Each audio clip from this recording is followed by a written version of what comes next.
തൃശൂർ മുള്ളൂർ കായലിൽ ഹെൽമറ്റ് ഇട്ട നിലയിൽ മൃതദേഹം കണ്ടെത്തി. അടാട്ട് സ്വദേശി പ്രസാദാണ് മരിച്ചത്. ഇലക്ട്രിക് സ്കൂട്ടർ നിയന്ത്രണം വിട്ട് കായലിലേക്ക് മറഞ്ഞതാകാം എന്നാണ് നിഗമനം. വിവരങ്ങളുമായി സൂരജ് സജി ഇപ്പോൾ ചേരുന്നുണ്ട്. സൂരജ്, എന്തൊക്കെയാണ് വിവരങ്ങൾ? ഉന്മേഷ്, ഇന്ന് വൈകുന്നേരം 4 മണിയോടുകൂടിയാണ് ഹെൽമറ്റ് ധരിച്ച നിലയിൽ ഒരു മൃതദേഹം ഈ കായലിൽ കണ്ടെത്തുന്നത്. മുള്ളൂർ കായലിലായിരുന്നു ഈ മൃതദേഹം കണ്ടെത്തിയത്. പിന്നീട് പ്രദേശവാസികൾ വിവരമറിയിച്ചതിനെ തുടർന്ന് പേരാമംഗലം പോലീസ് എത്തി ഈ മൃതദേഹം കരക്കെത്തിച്ച് പരിശോധിച്ചപ്പോഴാണ് ഈ തോളൂർ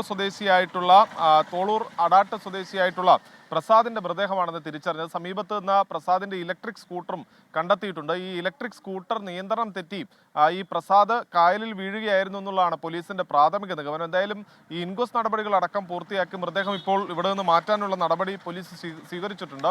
പോസ്റ്റ്മോർട്ടം നടപടി അടക്കം പൂർത്തിയായാൽ മാത്രമാണ് ഈ മരണകാരണം സംബന്ധിച്ച് കൂടുതൽ വ്യക്തത വരികയുള്ളൂ. പ്രാഥമികമായ നിഗമനം ഈ സ്കൂട്ടർ നിയന്ത്രണം തെറ്റി കായലിൽ വീഴുകയായിരുന്നു എന്നുള്ളതാണ്. ഉന്മേഷ്, ശരി, സൂരജ് സജിയാണ് തൃശൂരിൽ നിന്ന് വാർത്തയുടെ വിശദാംശങ്ങൾ നൽകിയത്.